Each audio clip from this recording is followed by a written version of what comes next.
The Legacy Superhero Season 1, Episode 7, Losses and Revelations. After school let out for the day, I went home, dropped off my homework and school supplies, and went directly to the warehouse where TW and I would do our training for the day. I managed to do this because Dad was still at work when I got off school and wouldn't be home for a few more hours at least, while Mom had left a note on the kitchen table informing me that she was out running errands around town, which would also take her a while based on the number of errands she needed to complete. Thus, I didn't think either of my parents would notice if I was missing for a couple of hours. I would just have to make sure to be back home before either of them returned. Otherwise, I would risk panicking them again and causing them to start another citywide search for me. When I arrived at Warehouse 19 and went inside, I looked down at the trickshot watch and said, "Hey, TW, I'm ready for more training. Are you there?" At first, I thought that TW was just going to keep ignoring me, but then he reappeared next to me suddenly. I immediately noticed that the fuzziness around the edges of his form were more pronounced than before, though he didn't seem to notice them himself. He just floated there, his arms crossed in front of his chest, looking at me with a scowl on his face. "I thought you said you didn't need to train," said TW. "Did you change your mind?" I shrugged. I'm not sure what to do next. Don't know how to locate Michael Jones, so I decided to train today, rather than sit around and worry about figuring out my next move. "What about your homework from school?" said TW. "Are you going to do that?" I waved off T-Woo's question. It's not that hard. I'll just do it before I go to bed. Right now, I want to train with my powers. And why would you care? Anyway, you were the one insisting on training me, but now you're wondering why I'm not doing my homework. I was just under the impression that you thought you knew everything there was to know about your powers, said TW, so you didn't feel the need to train with them. Well, I guess I don't, I said. So can we just move on to our next lesson now? I'm getting bored. TW looked like he was going to say no at first, but then he slowly nodded and said, "All right, we'll begin our next lesson." T-Woo's voice stuttered slightly when he said that, prompting me to say, "Are you okay?" "Yes," said TW, looking at me curiously. "Why do you ask?" "You're kind of fuzzy around the edges and you just stuttered," I said. "You told me before that you're decaying." TW looked down at his body and grimaced. "Yes, I can see what you mean, but I would not worry about it. I still have a lot of time left before my AI decays to the point of no return. Until then, you and I should focus on training you to the best of your abilities and nothing else." "All right," I said, though secretly I wondered if TW was just changing the subject, because his own death was uncomfortable to talk about. "What's our lesson for today?" "We'll practice your aiming ability," said TW, the power that earned Gregory the name Trickshot. "You mean the one I used on those injectors back on my birthday?" I said. "I mimicked throwing a rock. When I threw that roof tile that bounced off everywhere and hit all of those guys in the head." "Precisely," said TW, nodding. "Back then you only managed to use it because of my help, but this time you will do it under your own power." "So how does the power work, exactly?" I said. "I know you said it is perfect aim, but does that really mean it never misses?" "More or less," said TW. "Assuming your target doesn't have a shield or take cover behind something, the object you throw at him will hit him in exactly the spot you want to hit him. The way it works is that the object you throw locks onto the target and will take whatever path necessary to hit the target." "That's really cool," I said. "Do I have to actually throw the object to make the power work, or does it work with a gun too?" "It works with guns and other projectile weapons as well," said TW, "but it is less effective because you are transferring your energy through the weapon rather than directly into the object itself." "All right," I said. I looked around the warehouse. What should I start with first? I need something to throw. "You already have something to throw," said TW. "Look at your belt." I looked down at the belt of my costume, but did not see anything. "What about my belt?" I stopped speaking as soon as I saw a blue light glowing on my belt. Before my startled eyes, the blue light slowly turned into a small pouch on my belt, the same colors as the rest of my costume. I looked up at TW. "Where did that come from?" "The watch. Obviously," said TW. "Did I forget to tell you that the watch can remove or add parts of your costume at will?"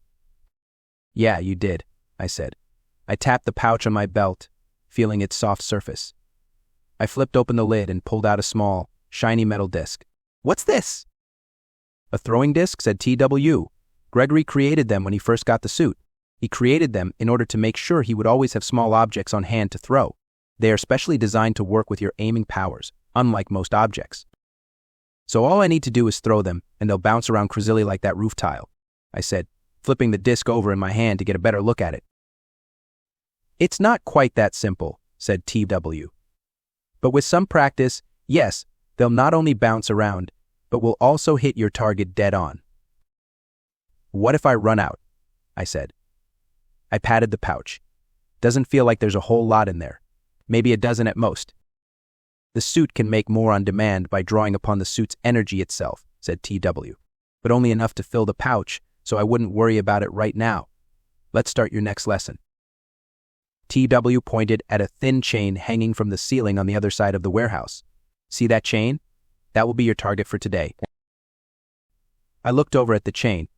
It was very far away from where I stood, to the point where I wasn't sure I would be able to hit it, even if I used my super strength to give my throw an extra boost. But I obviously would not need to worry about the distance, because my aiming powers would make it easy to hit it. I raised the disc. "Okay, I'm ready. What'll ready do next?" TW pointed at the chain. "First, lock your gaze on the chain. You must have complete and total focus on your target. If you let your focus slip for even a second, then your powers won't work. While this will require careful, deliberate practice at first, in the long run it will become second nature, and you will be able to do it without thinking." I nodded and focused hard on the chain. It was difficult at first, because the chain was really boring and I found myself constantly distracted by thoughts about Mom and Dad getting home before me and finding me missing again. Still, I eventually managed to focus on the chain itself. "Focused?" said TW. I nodded again, though without looking at him. "Yeah." "Now pull your arm back and throw," said TW. "Do it in one smooth motion." I pulled my arm back and threw the silver disc at the chain. As the disc left my hands, I felt some kind of power within me flow into the disc, and the disc launched straight through the air toward the chain much faster than I intended. The disc sliced straight through the chain, causing the chain to fall straight to the floor below. "Wow," I said. I looked at TW eagerly. That was easier than I thought. And on my first try, too. "Yes, you did a good job," said TW, nodding. "But it will take more than that to master this power. After all, the power of Trickshot lies not in his accuracy, but also in his ability to manipulate the trajectory of his objects." TW gestured at another chain hanging from the catwalk above us. "See that chain? I want you to throw another disc, but not directly at it. Throw the disc against the wall." I pulled another disc out of my pouch and looked at the walls on either side. I decided to aim at the right wall, so I turned so my back would face TW and I threw the disc at the wall. But the disc just bounced off the wall once and fell onto the floor uselessly without hitting anything. "What the heck?" I said. "Why didn't it bounce off the wall and hit the chain like that roof tile did?" "Controlling the trajectory of your disc is a lot more complicated than just throwing it directly at your target," said TW. "As with aiming, you must focus intently on the path you wish the disc to take. You must visualize it bouncing off the wall toward your intended target. Otherwise, it will treat the wall itself as the target, which it obviously isn't." "I see," I said, nodding. "But does that mean I have to visualize every area I want it to bounce off of?" "If you want it to take a longer path to reach the chain, then yes, you will," said TW. "Again, I wouldn't get too worried about it. With time and practice, you will be able to do it with ease. It will become second nature." I wasn't so sure about that. Aiming and throwing a disc was easy, but controlling the trajectory of that same disc, having it bounce off multiple targets before it hit the actual intended target, seemed far more complicated than just throwing a disc. But I decided to take TW's advice. Drawing my third disc out of my pouch, I aimed at the wall once again.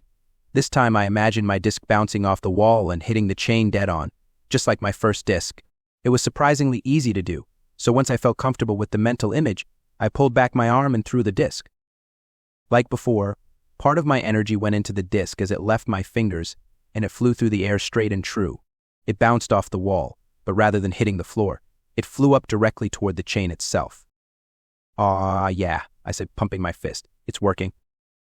But then the disc suddenly wobbled and veered to the left in midair, completely missing the chain by several feet. I watched in disappointment as it landed on the floor, clanking lamely against the concrete surface. "Why did it fail?" I said, looking at TW. "I did everything right." TW raised an eyebrow. "No, you didn't. You lost your focus as soon as success seemed to be within your grasp." I opened my mouth to argue, but then paused and realized TW was correct. It's not my fault. I just got excited when I saw it happening. "Well, it doesn't matter whether it is your fault or not," said TW. "What matters is that you lost focus, which caused the disc to lose focus as well. You need to keep your focus on the disc until it hits its target. Otherwise, it will veer off course and fail to hit anything at all." I didn't like T-Woo's holier-than-thou tone, but I couldn't argue with his assessment. I pulled another disc out of my pouch and said, "Then I'll just try again. The suit can make unlimited discs, right?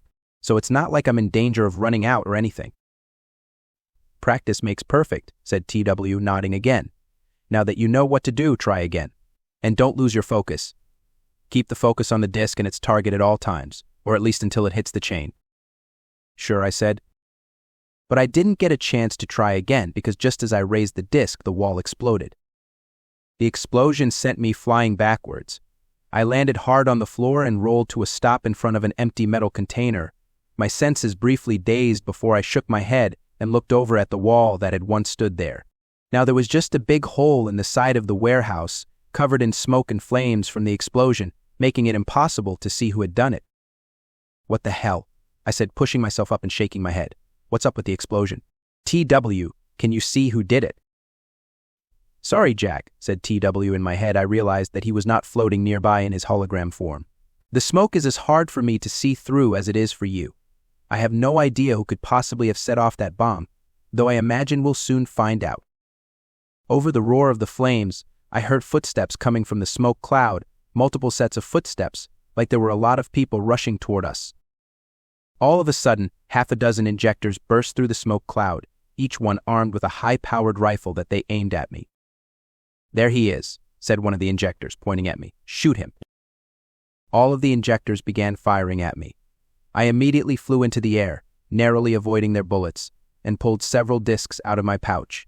I threw them all in a hurry, which meant that most of the discs missed, but one of them hit an injector in the forehead, knocking him down. That forced the other injectors to scatter, but they didn't take their guns off me, nor did they stop shooting. They just kept firing at me, forcing me to do all sorts of aerial maneuvers just to avoid getting shot. "How did the injectors find me?" I said, zipping through the air as I avoided the hail of bullets coming from below. "This doesn't make sense." "I don't know, Jack, but I think it might be wiser to flee than fight," said TW. "There are far too many injectors for you to take on by yourself. Best to escape and go home.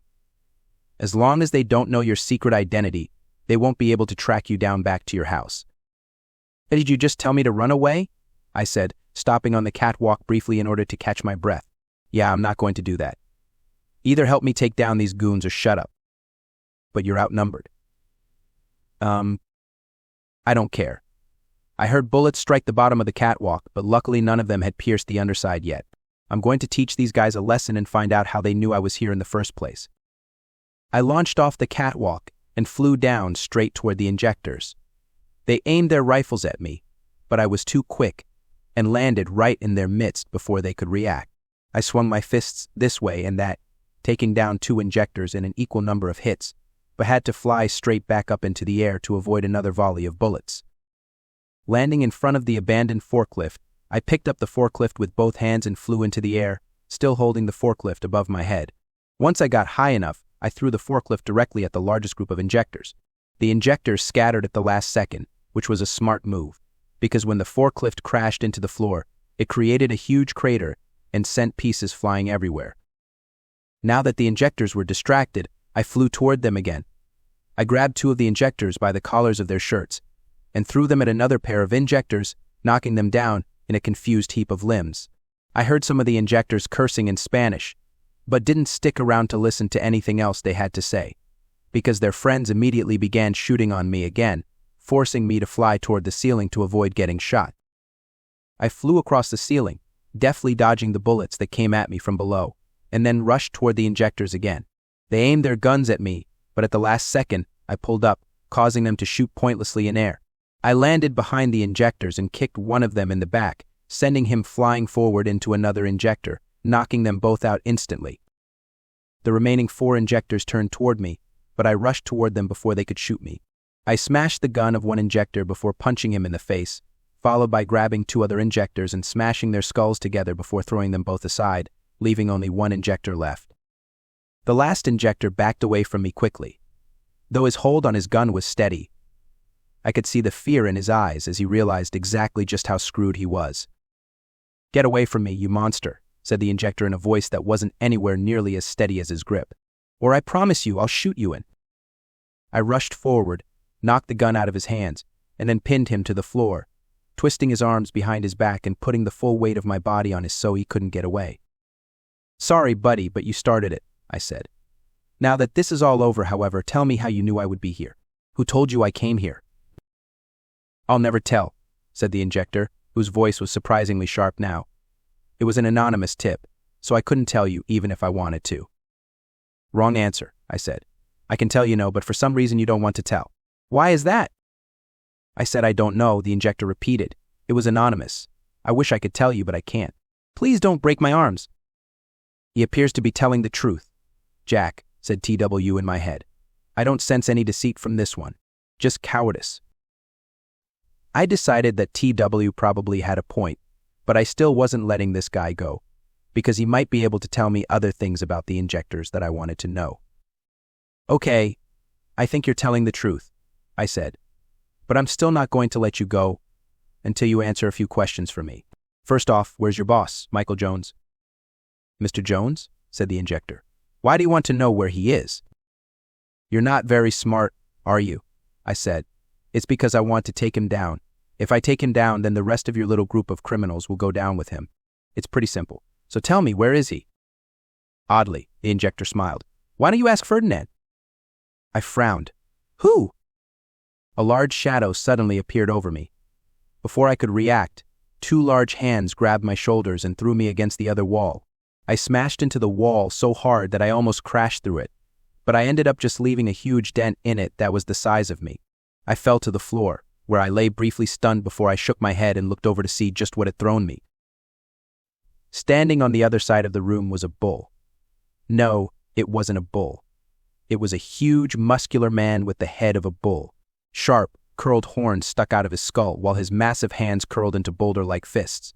He wore jeans, but no shirt, though he didn't really need clothes given how hairy his muscular body was. He easily towered over me, probably a head or 2 taller, and was as thick as a brick wall. His brown eyes were strangely human, though they twitched every now and then like he was crazy. "Who are you?" I said, rising slowly to my feet, my back aching from the impact of the throw. "Another injector?" The last injector stood up, dusting off his clothes, his eyes full of laughter. "Did you honestly think Mr. Jones would send us to fight you alone? Mr. Jones knows that us ordinary injectors are no match for superheroes like you. That's why he sent Ferdinand here with us." The giant bull man, apparently named Ferdinand, snorted and growled. He pawed the floor, his massive feet leaving deep ruts wherever he pawed. I estimated he had to weigh a ton, and that was without the horns. "But what is he?" I said. "A genetic experiment gone wrong?" "Ferdinand is no experiment," said the injector. "He was once one of us, before he volunteered to be injected with power. Now he has the appearance and physical strength and endurance of a full-grown, very angry bull. It was risky, of course, because power could have killed him, but luckily that was one batch of power that worked. Right, Ferdinand?" Ferdinand just snorted in response. His eyes seemed to be getting angrier and angrier, as if my very presence was an insult to his existence. I gulped. "You've got to be kidding me." "Not even slightly," said the injector. He pointed at me. "Ferdinand, kill him." Ferdinand bellowed like a bull and rushed toward me like a runaway freight train. I flew into the air, but Ferdinand suddenly jumped into the air toward me and grabbed me before I could get very high. Ferdinand slammed me into the floor hard enough for me to hear something crack underneath me, though I couldn't tell if it was my back or the floor that broke. Either way, intense pain flowed through my body, and for a moment everything went black. When my senses returned, I found myself hanging upside down in Ferdinand's grasp. He was pulling back his other fist, ready to smash me into pulp, and though I was still in pain, I flew upwards, jerking Ferdinand's hand up and wrenching myself out of his grasp. Ferdinand tried to grab me, but I flew out of his reach and then back toward him. I punched Ferdinand in the face, sending him staggering several feet backward, but he recovered quickly and threw another punch at me, which I dodged by flying into the air out of his reach again. As I flew near the ceiling, I drew 3 discs out of my pouch and threw them at Ferdinand. Ferdinand raised his arms in front of his face, but the discs cut into his skin anyway, causing him to growl in pain, but he barely seemed to notice it. He just lowered his arms and, picking up one of the guns dropped by his fellow Injectors, threw it directly at me. I easily dodged the gun, but then I heard a gunshot and a bullet struck me in the chest. My suit blocked the bullet, but the impact of the bullet still stunned me and knocked me down to the floor. I hit the floor hard and gasped for breath, though I shook my head and looked over to see that the last Injector was aiming his gun at me. I rolled to my feet, but Ferdinand was upon me again and slammed his fist into my gut. I gasped in pain before Ferdinand smashed his fist into the back of my head, knocking me into the floor.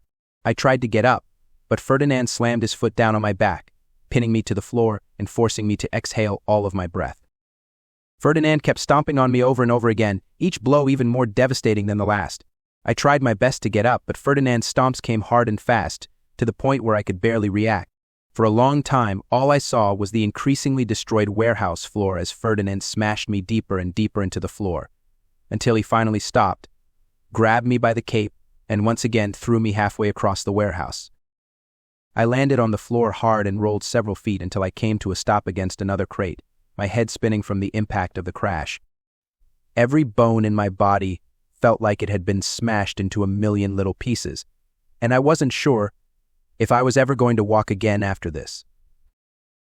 "Get up, Jack," TW urged in my mind. "You can't give up now. Ferdinand is coming over to finish you off." I raised my head to see Ferdinand walking over to me slowly, his lips parted in a bloodthirsty grin. I tried to sit up, but the pain in my back flared and I laid back down. "I can't," I muttered, panting heavily under my breath. "He broke me, TW, he broke me." "No, he didn't," said TW. "You're still alive, aren't you? If you are still breathing, you can still fight." "Easy for you to say," I said. "You're not the one who just got stomped into concrete by a literal cowman."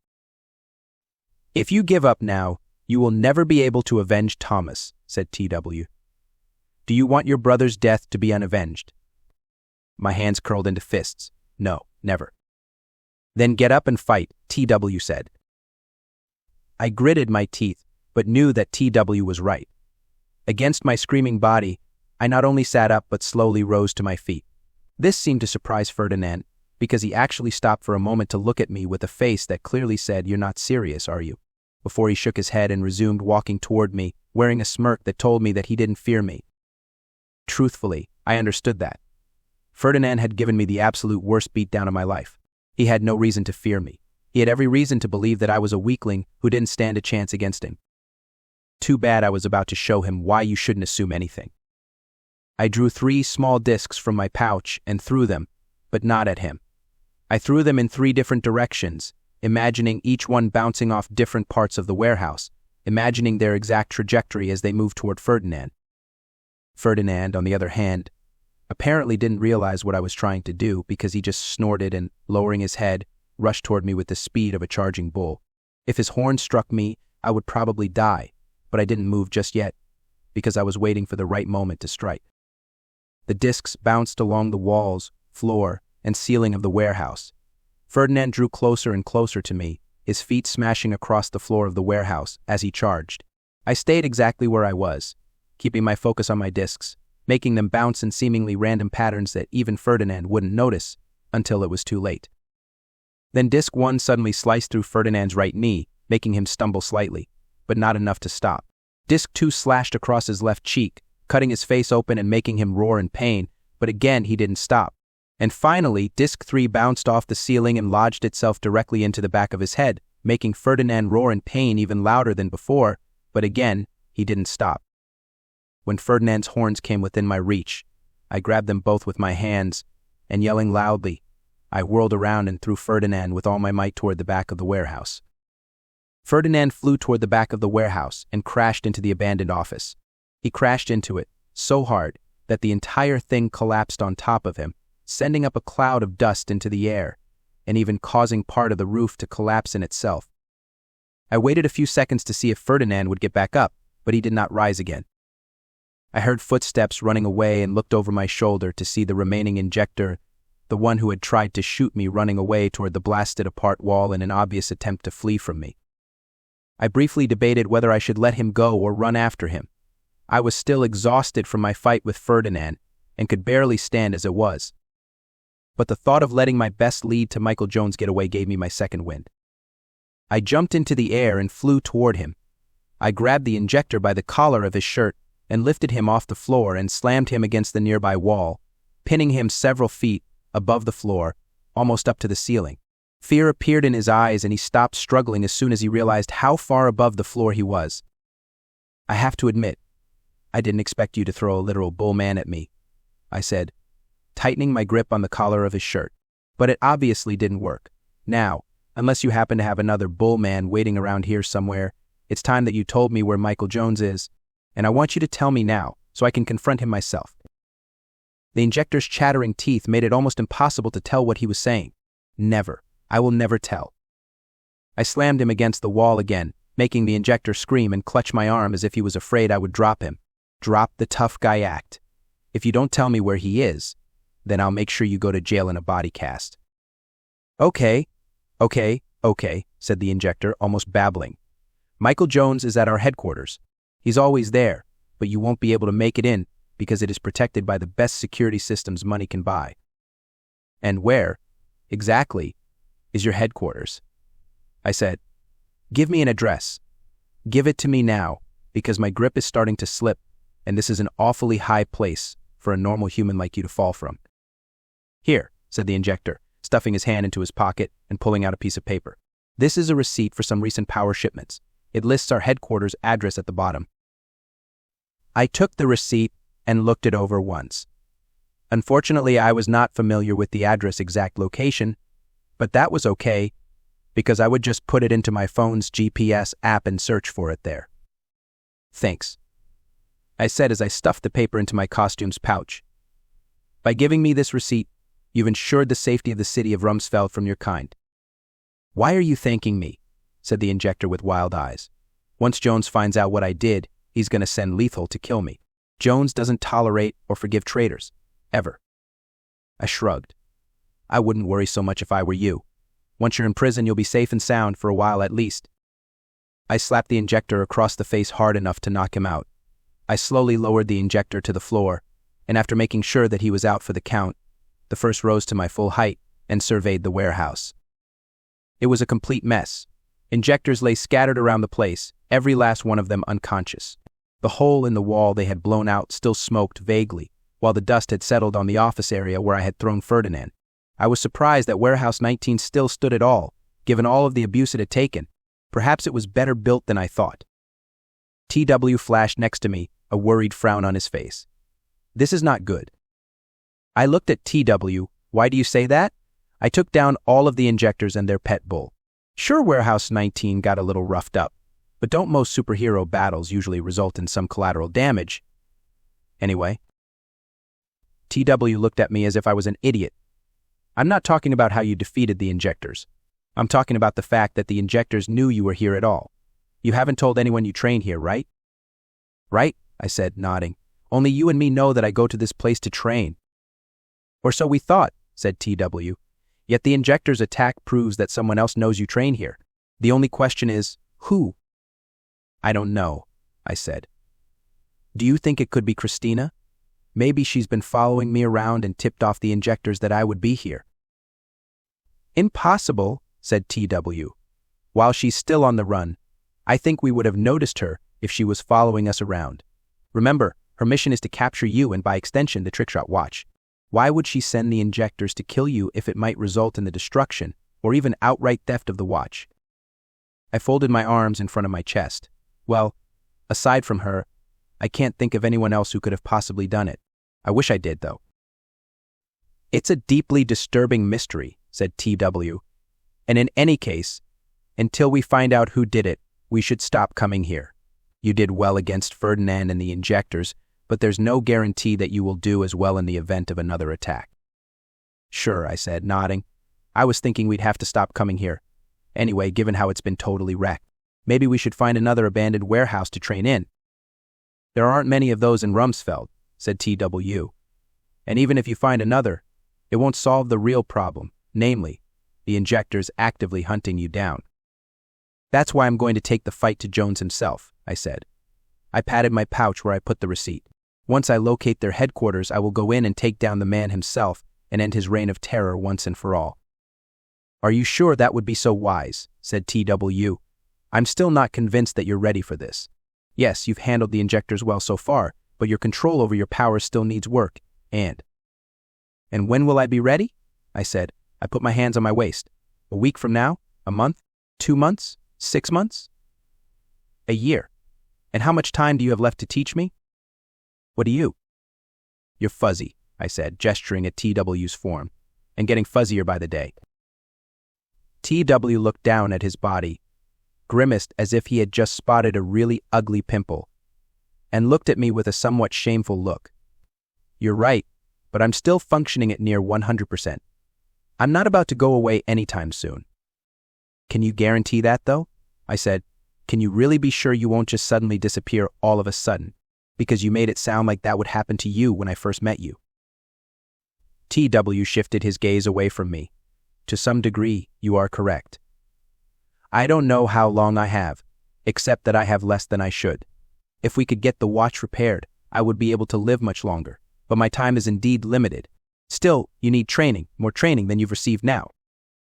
Maybe, but will the Injectors or Icon leave me alone long enough for me to train? I said. You know the answer to that question, don't you? TW nodded reluctantly. Yes, I do. I wish I didn't, but I do. Then the only way to stop the Injectors from coming after me and eventually my family if they ever find out my real identity is to take the fight directly to them, I said, punching my fist into my other hand. No more hiding. No more waiting for them to come after me. We go to their headquarters and take them down once and for all. I have the power. I know I can do it. What if you run into lethal injection? Said TW. Your last fight with him ended with you nearly dying of poison. Should that happen again, you might very well die for certain this time. Do you think that's a risk worth taking? I hesitated, remembering how badly my fight with lethal injection went not too long ago. If we attacked their headquarters, I would definitely run into him at some point. And even with a better grasp on my powers and knowing what he could do, I still might not be able to beat him. But then I thought about Thomas. The knowledge that power would continue to ruin the lives of other people just like my brother, filled me with such rage that I couldn't even begin to describe it. I'm not afraid of lethal injection, I said. Even if lethal injection leads an army of Ferdinands against me, I will handle them. By the time it's over, there won't be even one injector left free to sell their drugs on the streets of Rumsfeld to innocent people. Not one. A one. TW looked taken aback by how passionately I spoke, but I didn't feel the need to apologize. What I said was the truth. Whether TW agreed with it or not, I believed it, and I was going to do everything in my power to make it a reality. To my surprise, TW actually smiled. Gregory said something similar to me once, years and years ago, about how he was willing to do anything to protect his family and the people of Rumsfeld. It was the first time I'd ever seen a human speak so passionately about anything, and I didn't quite understand it at the time. But now I think I do, having seen it in you. So you think I'm ready? I said. TW shrugged. No one is ever ready to storm a drug dealer's den and put an end to their activities once and for all. But then, I suppose you need to take a leap of faith sometimes and just hope it works out for the best. That's what Gregory said to me once. I nodded. All right. Tomorrow night, we'll begin the assault. And by the time we're done, the Injectors won't know what hit them. The end of the Legacy Superhero Season 1, Episode 7, Losses and Revelations.